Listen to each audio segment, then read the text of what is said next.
자, 여러분들은 이제 민사소송법입니다. 민사소송법 사례. 자, 이 책도 역시 변호사 시험, 그다음에 변호사 모의 시험, 그다음에 뭐 예전 사법 시험, 뭐 이런 것들이 있습니다. 그 차례를 보니까요, 목차죠. 목차를 보니까 쟁점이 전부 193개라고 돼 있는데요. 이게 좀 반복되는 것들이 있거든요. 쟁점이 완전히 다 다르잖아요. 예컨대 뭐 대충 한번 볼까요? 거기 보시면 이게 뭐야? 10페이지인가요? 목차 10페이지 가시면 그 141번, 142번 쟁점은 사실 겹치는 거 아닙니까? 143번도 어떻게 보면 반수의 요건 안에 들어가서 좀 겹친단 말이에요. 이렇게 빼고 나면 글쎄요, 한 100여 개 정도로 쟁점이 정리될 것 같아요. 그래서 민사소송법의 100여 개 쟁점에 대한 확실한 이 판례 입장과 조문 두 개를 정리해 놓으시면 되는 거죠. 민사소송법은 민법처럼 막 이렇게 생각의 나래를 펼치거나 경우의 수를 막 따지거나 하는 게 사실 별로 없어요. 이거 약속이 룰이잖아요. 룰이 복잡하면 안 되죠.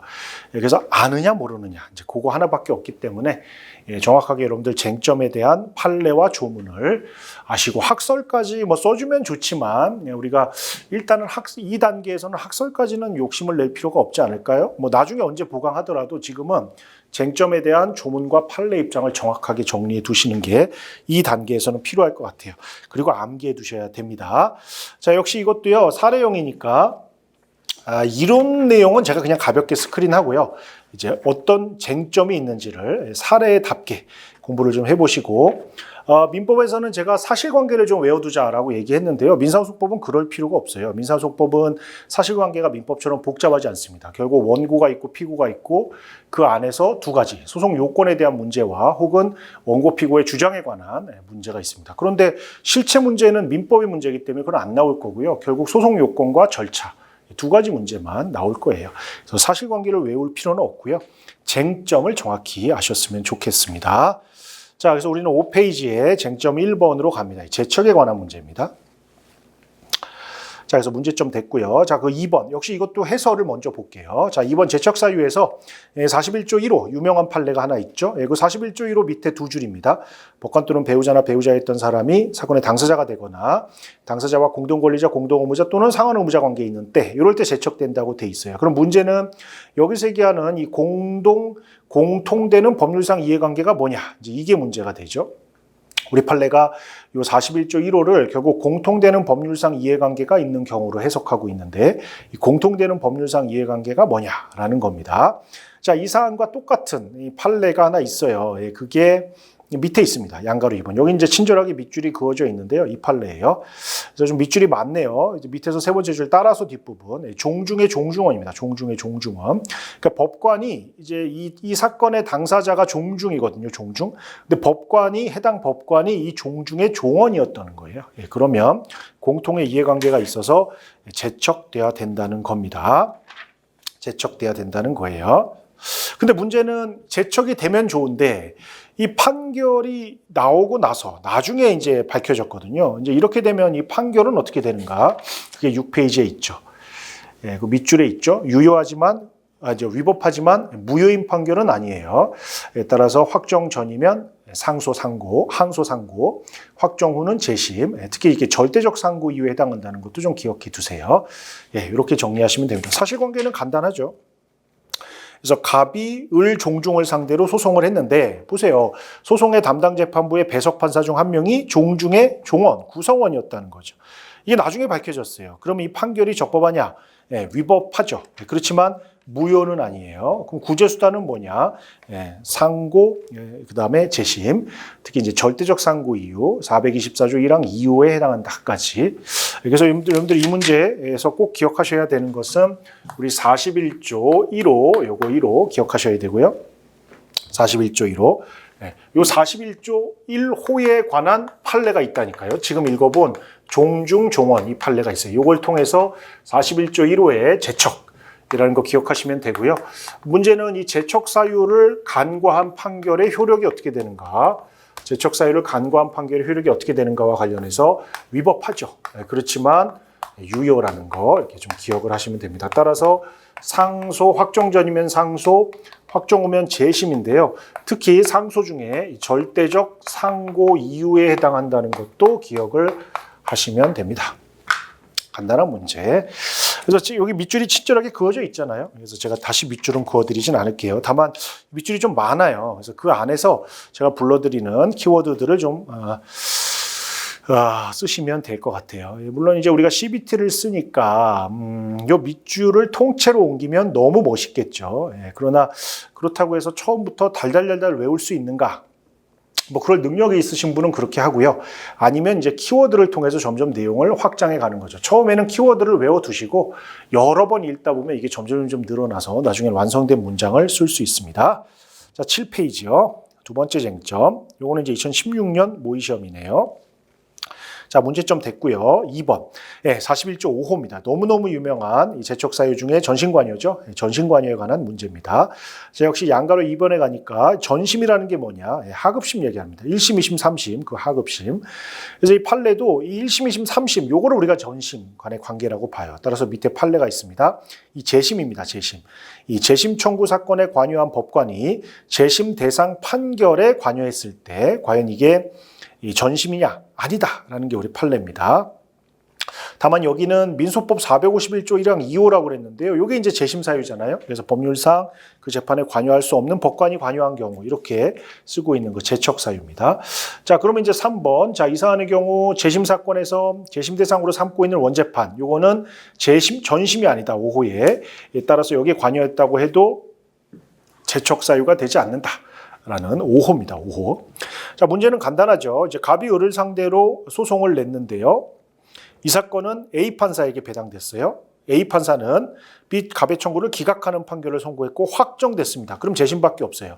따라서 갑은 재심의 소를 제기했는데 A 판사는 재심 소송에서 자기가 판결을 한 판사인데 재심 소송에서 또 관여한단 말이죠. 최종 변론 전의 변론과 증거조사. 그래서 관여는 맞는 것 같아요. 문제는 이 관여가 적법한가? 전심이 아니다. 전심. 그렇죠? 예. 그래서 이 문제는 41조 5호입니다. 5호. 그 유명한 전심 관여. 제척 사유 중에 이렇게 전심 관여. 자, 이 문제는 전심이 아니라는 겁니다. 관여는 맞는 것 같아요. 뭐 증거조사도 했고, 그 다음에 최종 변론 전에 변론에도 관여했으니까 관여는 맞지만 전심이 아니다. 전심은 1심, 2심, 3심의 그 하급심 관계를 우리가 판례가 전심이라고 하고요. 지금처럼 재심 대상 판결과 그 다음에 재심 대상 판결과 요 재심 사건. 여기 관여하는 거는 1심, 2심, 3심이 아니잖아요. 따라서 전심이 아니다라고 봤던 겁니다. 자, 그래서 하여튼 그렇게 하시고요. 예, 다시 한번 제가 해설을 읽으면서 밑줄이 그어져 있잖아요, 이 책에. 그래서 제가 밑줄 중에서도 다시 한번 봐야 될 것들만 언급해 드릴게요, 빠르게. 자, 9페이지 가시면 쟁점 3번, 이제 토지 관할입니다, 관할. 자, 관할은 이제 토지 관할이 제일 유명하죠. 우리가 관할이라는 게 법정 관할, 재정 관할, 그 다음에 거동 관할, 관할이 이렇게 세 가지가 있는데요. 이제 법정 관할 중에 우리가 직무 관할 혹은 직분 관할, 사무 관할, 토지 관할이 있죠. 재정 관할은 됐고요. 거동 관할이 변론 관할, 합의 관할 이렇게 있잖아요. 예, 이 중에 토지 관할입니다. 토지 관할, 재판적이라고 하는 거죠. 토지 관할. 토지 관할은 보통 재판적이 있고요. 그렇죠? 피고 주소지, 보통 재판적이 있고 특별 재판적이 있어요. 사안마다 다른. 그래서 요 두 개가 다 재판적이 되는 거죠. 그래서 보면 2번 법정 토지관할법원, 즉 보통 재판적을 보는데 제일 마지막 줄 피고 주된 사무소거든요. 주소지. 그래서 피고의 주된 사무소가 수원이랍니다. 그럼 수원. 피고가 을인가 봐요. 자, 그다음에 특별재판적이 있는데 여긴 두 개가 있나 봅니다. 하나는 의무이행지. 재산권에 관한 소는 의무이행지가 우리 특별재판적이고요. 그 세 줄 내려오면 지참채무라는 게 있죠. 우리 민법에 있는 지참채무 원칙에 따라서 일반적으로 채권자 주소지가 의무이행지가 됩니다.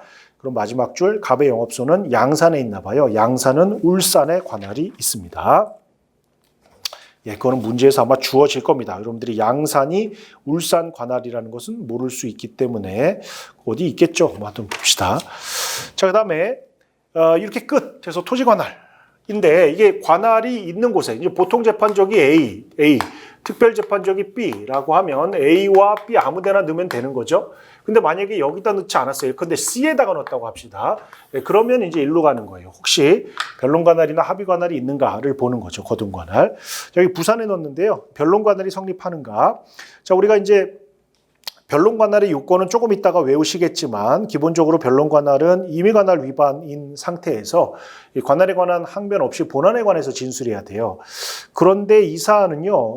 3번에 밑에서 두 번째 줄 피고의 불출석에 의하여 답변서 등이 법률상 진술간주되는 경우 이 판례는 뭐 틀린 건 아니에요.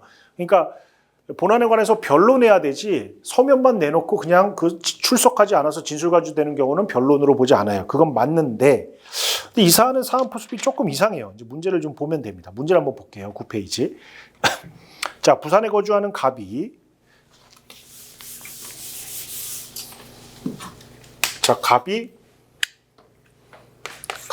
자, 을을 상대로 소송을 합니다. 그런데 갑은 부산이랍니다. 부산. 자, 그 다음에 갑은 경산남도 양산시, 이게 토지관할법원이 울산이거든요. 여기서 영업소 겸 공장에서 경영하는 사람이고, 갑은 경상남도, 그러니까 부산에 거주하면서 경남 양산에서 그 공장을 운영하는 사람이니까 양산은 울산이라고 그랬죠. 그래서 여기도 관할이 있습니다. 그 다음에 을 주식회사는 어쩌고 저쩌고 주된 사무소는 수원이랍니다. 그럼 을은 수원, 주된 사무소 관할이 있죠. 수원. 그 다음에 갑은 부산광역시 강서구에 있는 을 주식회사의 부산영업소. 부산영업소가 있네요. 근데 강서구는 부산 서부거든요. 거기 써 있죠. 이렇게 이런 데 을의 사무소가 있습니다. 거기서 기계를 구입했는데 하자가 있대요. 손해를 입었다 해서 부산지방법원에 소송을 냈답니다. 그래서 갑이 을을 상대로 여기다가 소송을 냈대요. 자, 부산지방법원에 소송을 냈다. 어디 갔죠? 자, 을 주식회사는 그 사건 관할법원에 관해서 아무런 언급하지도 않고 을 주식회사가 갑에게 재조공급한 기계는 아무런 하자가 없다. 하자가 없다. 이건 본안에 관한 변론은 맞거든요. 근데 이 답변서를 제출했대요. 자, 그 후에 요거를 수원지방법원으로 이송했답니다. 그 후에 법원이 이걸 이송했대요. 이송 결정이 타당한가? 이걸 이제 물어보는 거죠. 근데 이제 아까 말씀드린 대로 이제 하나하나 따져보면 됩니다. 우선 피고의 보통 재판적, 그 재판적에 있는 곳에 소송을 냈어야 관할 위반이 아닌 거잖아요. 근데 지금 보니까 피고의 보통 재판적은 여기란 말이에요. 그래서 여기다가 일단 냈어야 되고요. 그 다음에 갑의 주된 사무소는 여기죠, 여기. 그럼 여기다 소송을 냈어야 되는데 깽뚱맞게 여기다 냈단 말이죠. 따라서 이른 관할 위반이 인정돼 보여요. 그죠? 아까 말한 대로 보통 재판적은 수원이고 특별재판적은 두 가지잖아요. 그래서 갑의 영업소가 있는 울산지방법원 의무이행지, 그 다음에 사무소 영업소가 있는 부산 서부지원, 이게 관할인데 깡통맞게 부산지방법원에다가 이걸 냈단 말이죠. 그럼 변론관할이 문제되느냐인데 아까 말씀드린 대로 여기는 진술간주를 통해서 아니다라고 했는데요. 진술간주는 뭐 변론기일이 열려서 불출석이 돼야 되는데 이 문제는 뭐 변론기일이 열렸다 이런 말이 없죠. 그냥 답변서를 제출했고 부산지방법원은 이송했다 이렇게 돼 있으니까 어떻게 보면 진술 자체가 되지 않았죠. 그래서 뭐 진술 간주도 안 되는 판에 진술하지 않은 경우가 변론 관할이 될 리가 없죠. 그래서 이거는 포함되지 않습니다. 그런 관할이 없기 때문에 이송한 거는 문제가 없다라는 겁니다. 여러분들 부산에는요, 부산 서부지방법원, 부산 동부지방법원, 부산지방법원 본원 이렇게 있어요. 다른 법원이에요. 서울도 중앙, 동부, 북부, 남부, 서부는 다 다른 법원이죠. 자, 11페이지요. 자, 여기는 이제 유명한 관련 재판적 나오네요. 관련 재판적은 사건이 여러 개거나 혹은 당사자가 여러 명일 때, 그렇죠? 객관적 병합 혹은 주관적 병합에서 한쪽에 있는 관할을 다른 쪽에 그냥 쓸 수 있는 뭐 그런 경우잖아요. 근데 여기 지금 보면 피고가 아마 3명일 겁니다. 그래서 갑, 그다음에 다음에는 병, 청 이렇게 나올 거예요. 그래서 갑에 대한 청구는 이제 객관적 병합이네요. 객관적 병합은 관련 재판적 인정되죠. 10페이지에 가시면 이러이런 요건들 갖추면 됩니다. 그래서 여기 소결에 보시면 첫 번째 줄 끝부분 공세대금 청구에 대해서 전속 관할은 아니기 때문에 부산지방법원은 갑에 대한 모든 청구에 대해서 관할이 존재한다. 여기는 아마 부산지방법원에 하고요. 그 다음에 다른 법원들이 각각 있을 거예요. 조금 이따 보겠지만 갑에 대해서 청구하는 게 두 가지거든요. 대여금과 공사대금 이렇게 처리를 하는데 아마 대여금이 부산에 대해 관할이 있을 겁니다. 그래서 공사대금도 거기에 관할이 있다라는 거예요. 문제는 병정인데요. 얘네들은 객관적 병합은 아니고요. 주관적 병합이에요. 근데 여기 지금 입법에 의한 해결 뭐 이런 말이 있는데요. 뭐 간단하게 이제 25조 2항을 써주시는 것도 좋고, 다만 우리 판례가 이 주관적 병합에서 관련 재판적이 인정되려면 이 공동소송이 65조 전문의 공동소송에 해당해야 된다는 게 우리 판례 입장이죠. 65조 전문. 자, 그런데 이 병에 대한 공사대금 청구는 그냥 법률상 원인이 공통인 경우란 말이에요. 그죠? 동일한 도급계약에서 나온 거기 때문에. 그래서 원인이 공통입니다. 65조 전문. 따라서 관련 재판적 인정됩니다. 그러니까 거기 관할이 없다라는 주장은 이유가 없어요. 자, 근데 정에 대한 공사대금 청구는요. 그냥 동일한 종류에 불과하단 말이에요. 좀 이따 볼 겁니다. 이렇게 동일한 종류라면 이건 65조 전문이 아니에요. 따라서 관련 재판적이 인정되지 않죠. 그러니까 관할이 없고 이송 신청. 이유가 있습니다. 뭐 신청권이 있다는 게 아니라 이송 신청 자체는 이유가 있죠. 그럼 법원은 어떻게 해야 되느냐? 법원은 특히 정의 이송 신청이 이유가 있다라고 해도요. 그 4번의 네 번째 줄 당사자의 이송 신청권이 관할 위반 이송에서의 이송 신청권은 판례가 부정해요. 인정하지 않아요. 그러니까 이송 신청은 이유가 없어요. 다만 이제 이거를 일종의 그 이송을 촉탁하는 촉탁 정도의 의미로는 봐주죠. 그래서 직권으로 대구지방법원으로 이송할 수는 있겠다라는 겁니다. 문제를 한번 볼게요. 자, 보세요. 갑과 병이 공동 도급인으로서 을과 도급 계약을 체결합니다. 그래서 을과 갑, 병이 이렇게 공동 도급 계약을 체결합니다. 도급입니다. 도급. 체결하면서 을에게 공사대금으로 주기로 했다. 을에게 공사대금을 주기로 했다. 그럼 을에게 공사대금을 줘야 됩니다. 을이 공사업자입니다. 자, 그 후 을은 갑에게 1억 원, 정에게 2억 원을 또 대여하네요. 정이 나오는데요. 얘는 대여고요. 그 다음에 얘네들은 다 공사대금이고요. 그 다음에 얘는 대여금 맞죠? 지금 보면 아까 그 후 을은 어디 갔나요? 갑에게 1억 원이네요. 갑에게 1억 원. 여기가 대여네요. 여기가. 그렇죠? 이렇게 대여금이 발생했어요. 이렇게 했다. 자, 그 을은 부산지방법원에 얘네들을 싹 몰아가지고 갑, 병, 정을 피고로 소송을 냅니다. 그래서 갑을 상대로는 공사대금 5천만 원, 그 다음에 대여금, 병, 공사, 정, 대여금 이렇게 내겠죠. 그렇죠? 그래서 갑을 상대로는 공사대금과 대여금, 병을 상대로는 공사대금, 정을 상대로는 대여금, 맞죠? 이렇게 소송을 병합합니다. 그러면 자, 요거요. 갑에 대해서는 이 두 개가 뭐죠? 객관적 병합이죠. 청구가 두 개잖아요. 그렇죠? 반면에 얘네들은 어때? 얘네들은 한 명은 공사대금, 한 명은 대여금을 묶었잖아요. 이건 이제 주관적 병합이죠. 물론 갑도 이렇게 해가지고 주관적 병합으로 할 수도 있겠죠. 자, 이렇게 했습니다. 자, 갑병정의 보통재판적은 모두 중앙이랍니다. 그럼 갑은 보통재판적 중앙, 서울중앙, 여기도 중앙, 여기도 중앙 이렇게 있고, 그 다음 갑을 상대로 한 대여금 반환 청구의 특별재판적은 부산이랍니다. 그럼 여기는 부산 있고요. 대여금 청구가 부산이었죠. 대여금 반환 청구 여기다 쓸까요? 이거 부산 여기 하지 마시고. 그럼 공사대금 청구는요. 갑을 상대로 대여금은 부산이고, 갑을 상대로 한 공사대금 지급 청구와 병정을 상대로 한 각 청구에 대한 특별재판적은 대구. 그럼 이거 대구, 요거 대구, 요거 대구 이렇게 있다는 거죠. 이렇게 있답니다.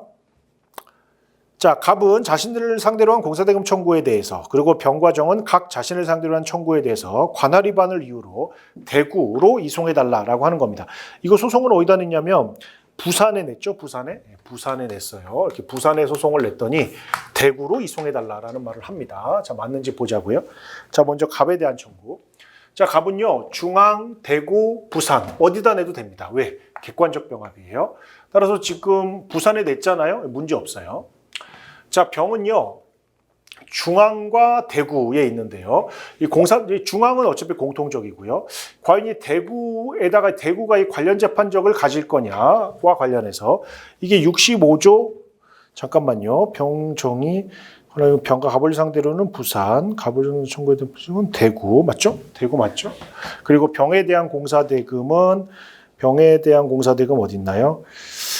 보통 재판적은 중앙, 병정은 대구, 그죠? 예. 요게 이제 주관적 병합으로 관련 재판적이 인정되려면, 그죠? 지금 부산이잖아요, 부산. 근데 지금 이 부산은 중앙, 대구 다 없잖아요. 제대로 썼잖아요. 그럼 만약에 부산으로 가려면 여기랑 엮여야 된단 말이에요, 여기랑. 요렇게 엮여야 낼 수가 있어요. 그죠? 근데 문제는 이거는요, 이 병은 어차피 같은 공사니까 이거야, 같은 종류예요. 따라서 65조 전문으로 병은 묶일 수 있어요. 따라서 병도 부산에 가능하지만 이 정은요, 그냥 을이 여기다 빌려주고 여기다 빌려준 것 뿐이에요. 그냥 같은 종류일 뿐이라고요. 같은 원인이 아니죠. 이 공사대금이야 하나의 도급계약으로 이루어졌으니까 같은 원인이라고 할 수 있지만 이 대여금과 이 대여금은 그냥 우연히 대여금이 같을 뿐이에요. 따라서 갑과 병은 주관적 병합 인정되지만 갑과 정은 인정되지 않는 거죠. 그러니까 이거는 65조 전문에 해당하지만 이거는 65조 후문에 해당한다고요. 따라서 요거는 되지만 요건 안 되는 겁니다. 그렇죠? 예, 그게 이제 이 말이네요. 그래서 다시 한번 보시면 갑에 대한 공사대금 청구는 객관적 병합이라서 문제가 없지만 자, 병, 정을 따로 보자고요. 병은 법률상 원인이 공통인 경우 그래서 65조 전문이기 때문에 부산지방법원에도 관할이 있어요. 관련 재판적 여기 같이 묶이는 겁니다. 정은 그냥 빌려준 동일한 종류에 불과하기 때문에 관련 재판적이 인정될 수 없죠. 따라서 정의 이송 신청은 이유가 있습니다. 그러나 여기서 끝 하면 안 돼요. 법원의 조치로 가서 이송 신청권이라는 걸 우리 판례가 부정하고 있기 때문에 안 된다라는 겁니다. 이송 신청권 부정하니까 내가 뭔가를 막 다투거나 재판을 받거나 이럴 수는 없어요. 그렇지만 법원이 직권으로 보내줄 수는 있죠. 실제로 관할이 없으면 법원이 직권으로 보냅니다. 법원이 뭐 시간도 없는데 재판을 더 하거나 이러진 않죠. 자, 하여튼 그렇고요. 그 다음에 5번 문제입니다. 이번에는 합의관할, 합의관할, 거동관할 중에 합의관할. 2번에 가시면 합의관할의 의의는 여러분들이 쓰시고요. 다만 이제 판례가 하나 있습니다. 밑에서 세 번째 줄인가요? 네 번째 줄 보시면 판례가 자, 원고가 지정하는 법원을 관할법원으로 한다라고 하는 거예요. 이런 거는 특정이 돼 있지 않다고 봐요. 우리가 관할합의는 특정이 돼야 되는데 원고가 지정하는 법원을 관할법원으로 한다? 이건 특정이 아닙니다. 그래서 이거는 무효입니다. 자, 이 사안이 그 사안이고요. 그 다음 그러면 이제 혹시 관할위반 제소냐라는 건데요. 이건 이제 그러면 이제 합의 관할은 없어요. 그래서 여기서 토지 관할을 봐야 되는데 여기 지금 토지 관할이 어디냐면 이제 좀 이따 보겠지만 B회사, 피고회사의 본점 소재지입니다. 이 보통 재판적이 되는데요. 그 다음에 의무이행지도 있어요. 그래서 의무이행지도 됩니다. 그러면 관할이 피고회사의 본점 소재지, 어딘지 좀 이따 볼게요. 그 다음에 이 의무이행지, 즉 채권자의 본점 소재지, 이 두 가지가 의무이행지가 될 거고요. 아무 데나 하면 되겠죠. 우리가 이걸 관할의 경합이라고 합니다. 그래서 이 문제도 한번 보면 A회사가 B회사랑 무슨 계약을 체결하고 뭐 물건을 받았는데 대금을 안 주네요. B회사는 그동안 거래대금을 지급했을 뿐만 아니라 A회사가 흠있는 원단을 고온 막대한 손해를 보았다 주장하고 있습니다. 이에 A회사는 B회사를 상대로 물품 대금 청구 소송을 냅니다. A가 B를 상대로 소송을 냅니다. 자, A회사와 B회사는 사실 계약을 체결하면서 분쟁이 발생의 경우 B회사가 지정하는 법원에 제소한다라는 합의 내용을 넣었어요. 그렇지만 합의 관할은 없죠. 왜 그렇죠? 특정이 안 되니까요. 합의 관할은 없습니다. 자, 그럼에도 A회사는 B회사 아무런 상의도 하지 않은 채 A회사의 본점 소재지, A회사의 본점 소재지. 자, A회사의 본점 소재지는 의무이행지죠. 의무이행지. 그래서 의무이행지 법원에 넣었다는 겁니다. 자, 괜찮냐라는 겁니다. 괜찮죠? 네, 괜찮아요. 토지 관할이 있습니다. 네. 이 전속적 합의냐, 뭐 부가적 합의냐 이런 걸 떠나서 그냥 합의, 관할 합의의 요건을 갖추지 못했기 때문에 이건 의미가 없고요.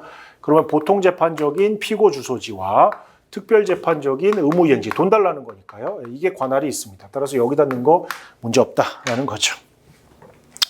그래서 이 문제에서 유일하게 봐야 될 것은 2번에 양가로 1번에 있는 그 판례가 있죠. 오래된 판례. 특정된 것으로 보지 않는다. 자, 그 다음에 6번이요. 이 관할 합의를 약관으로 하는 경우네요. 자, 1문의 1, 문제 1. 역시 2번, 합의 관할이 뭔지 요건들 계속 써주시고요. 그 다음에 특히 이 합의관할 중에서 어떤 것이 전속적이고 어떤 것이 부가적인지에 대한 판례도 있습니다. 그 세 번째 줄 보시면 판례는 이렇게 가죠. 법정 관할 법원 중 어느 하나를 특정했다. 그럼 전속적. 그렇지 않으면 부가적. 근데 이 사안은 전속적. 왜냐하면 지금 합의관할에서 쓴 곳이 이 의무이행지거든요. 그래서 전속적 합의관할.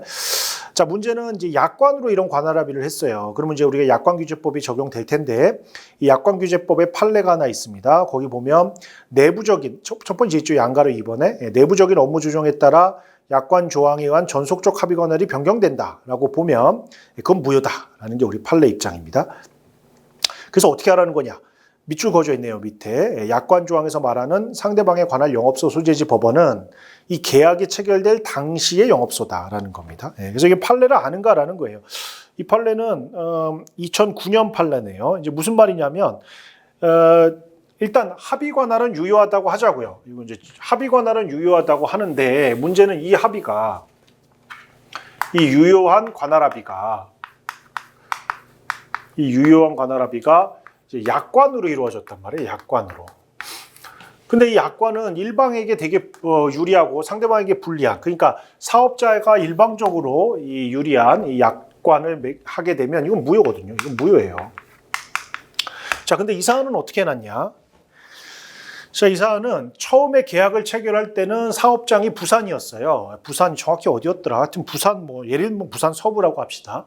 그런데 그 회사 내부의 업무 분장 때문에 그게 부산 동부로 바뀐 거죠.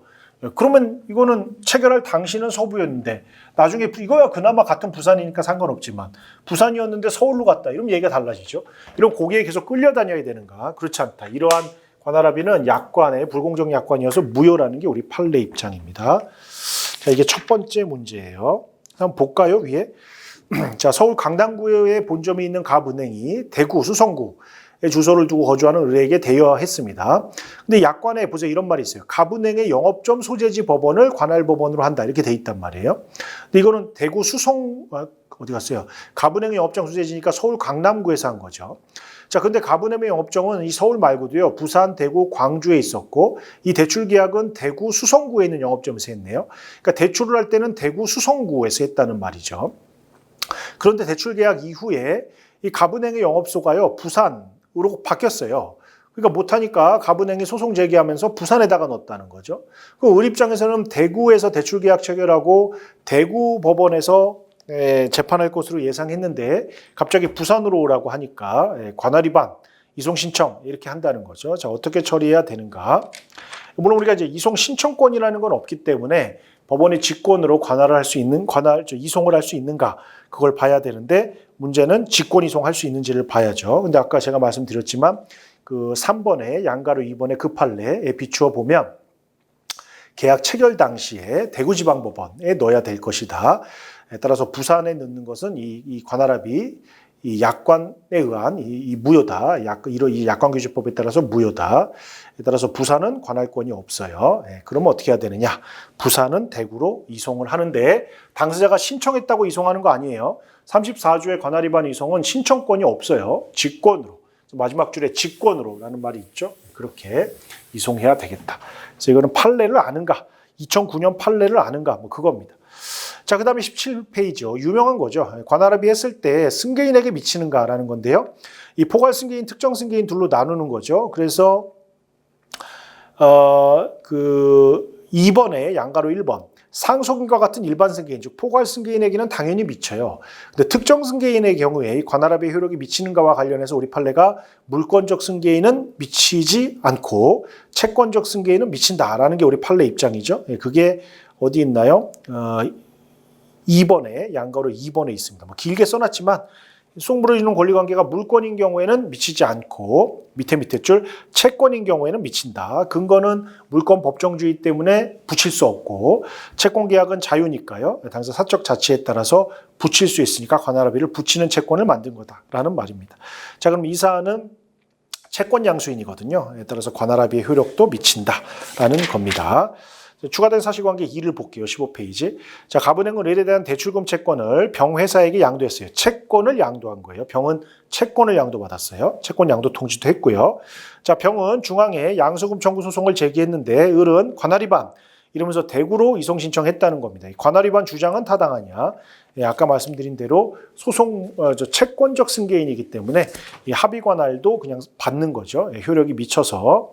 예, 이 중앙지방법원에는 토지 관할권이 없어요. 따라서 의뢰 항변은 타당하죠. 그래서 이것도 있습니다. 그러면 그러니까 이제 이 합의 관할에서 우리가 몇 가지 판례들을 봤네요. 첫 번째는 합의 관할의 요건에서 이 특정에 관한 판례 아까 봤죠?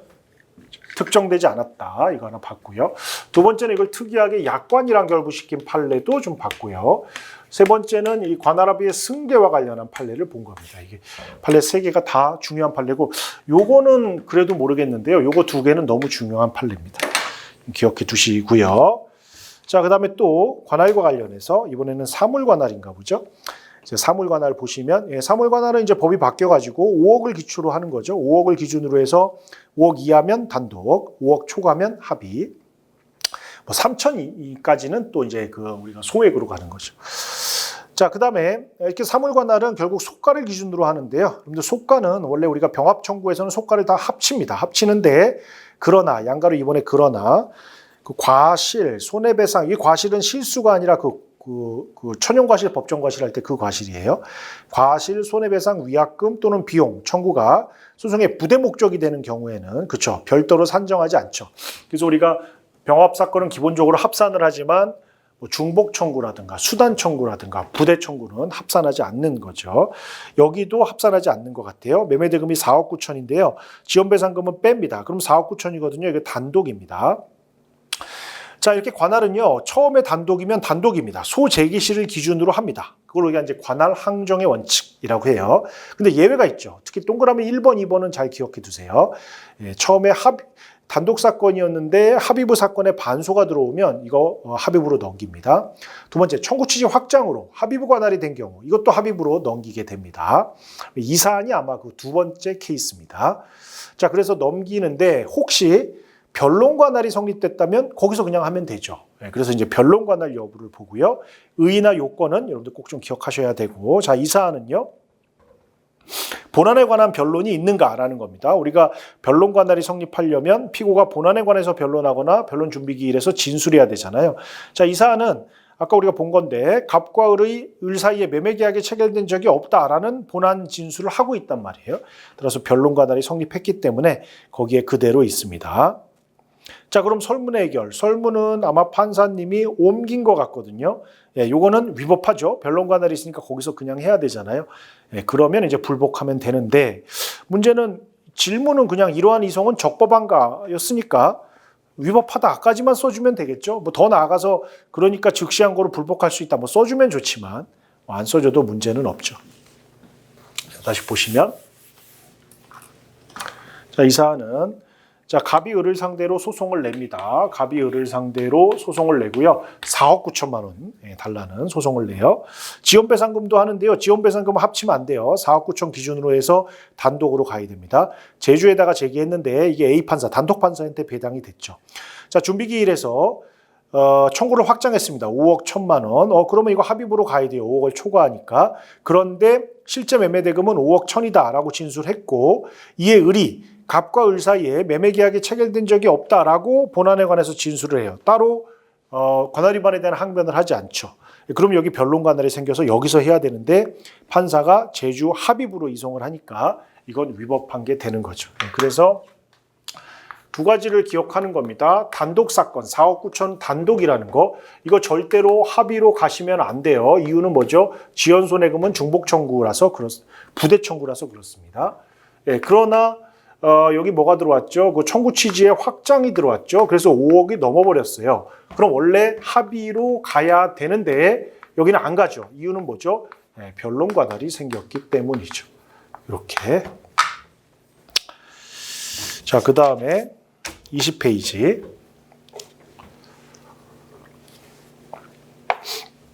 자, 이거 아까 한 겁니다. 설문일 관할합의의 주관적 범위는 했어요.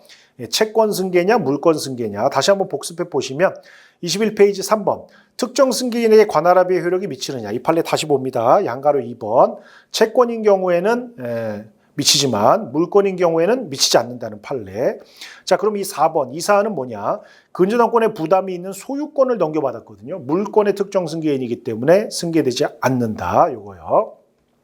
그래서 문제 1번은 아까 했던 건데 그것만 조금 바꾼 거니까요. 아까는 채권의 양수인이었고 여기는 소유권 넘겨받은 사람이라는 것만 체크하시면 되고요. 자, 설문 2번은 자, 여기 심판 편의 이송, 35조 이송 문제입니다. 우리 35조는 손해나 지연을 피하기 위한 이송이죠. 그리고 여기는 관할 위반 이송과 달리 당사자의 신청이라는 말이 들어갑니다. 이때 현저한 손해는 사익, 지연은 공익. 우리 이렇게 보는 거죠. 자, 그런데요, 이 심판 편의 이송은 어쨌든 그 임의 관할의 경우에만 할 수 있어요. 실제로 한번 보시면 임의 관할의 경우에만 할 수 있는데 그런 말이 어디 있죠? 22페이지 있네요. 전속 관할이 마지막 줄 있잖아요. 밑줄. 전속 관할이 정해진 소유. 전속 관할에는요, 이 35조 이송을 할 수가 없게 돼요. 자, 그럼 이게 전속 관할이냐라고 보자고요. 여러분들 신급 관할은요, 전형적인 전속 관할이죠. 신급 관할은 전속 관할입니다. 이 사안을 보자고요. 양가로 이번 판례가 하나 있습니다. 자, 이 판례, 요게 이제 2011년도 판례인데요. 자, 판례가 이런 판례가 있어요. 본소 피고가 항소를 합니다. 그 다음에 합의부 관할에 속하는 반소를 제기를 해요. 그러면서 이송 신청을 합니다.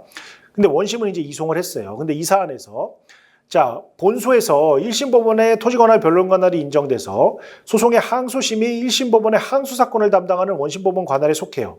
그럼 지방법원 합의부가 항소 사건을 2심으로 심판하는 도중에 합의부 관할에 속하는 반소가 제기됐어요. 그러면 소송 바꾸나요? 안 바꾸죠. 관할 항정에 영향이 없고 여기는 신급 관할이 적용되지 않기 때문에 손해나 지연을 피하기 위한 이송도 없다는 겁니다. 일종의 전속 관할이라고 보는 거예요. 그러니까 항소심이 1심 법원의 항소 사건을 담당하는 원심. 그러니까 마치 1심이 우리가 왜 1심이 단독이면 항소심은 지방법원 합의부고 1심이 합의부면 2심은 원칙적으로 고등법원이잖아요. 지금 물론 고액 단독이라는 게 생기긴 했지만 이거를 일종의 우리 판례가 전속 관할로 해석하는 겁니다. 일종의 신급 관할로 생각하는 거예요. 그럼 전속 관할은 35조 이송의 대상이 아니기 때문에 가면 안 되는 거죠. 그렇죠? 그래서 이 판례 하나 기억하시면 돼요. 너무 긴데요.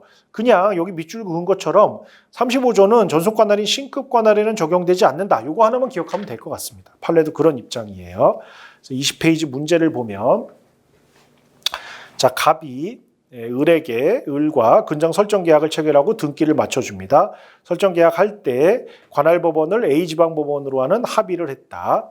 자, 갑은 위 부동산을 병한테 넘겨줍니다. 자, 이런 병을 우리가 이제 물권 승계인이라고 봐서 얘가 이제 그 관할합의 효력이 물권 승계인에게는 미치지 않죠. 자, 병은 위 부동산의 소유자로서 피담보채무 소멸됐다라고 하면서 근장 말소 소송을 냅니다. 1번, 관할합의 효력이 병에게 미치는가? 이건 안 봐도 되죠? 미치지 않는다. 2번, 을이 판결의 항소에서 항소심 심리 도중에 B항소법원이 35조 이송을 했다는 거죠. 근데 우리나라 그 판례, 이거는 일종의 전속관할. 전속관할인 신급관할에는 35조가 적용되지 않는다는 그 판례를 알고 있다면 이 신급관할은 전속관할이니까 35조 이송을 할 수 없다. 이렇게 가면 되겠죠.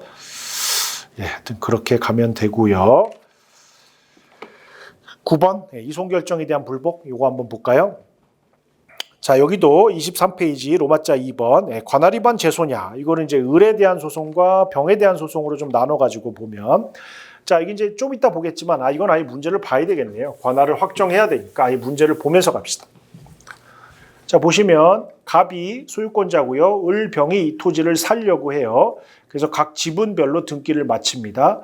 그럼 이제 돈을 줘야 될 텐데 아마 돈을 안 주는 것 같죠? 다시 한번 볼까요? 갑이 누가 소송을 하는지 아직 안 나오네요. 좀 더 볼게요. 갑의 주소와 직장은 인천, 을의 주소는 대전, 직장은 인천, 병은 주소는 부산, 직장은 울산, 토지는 대전.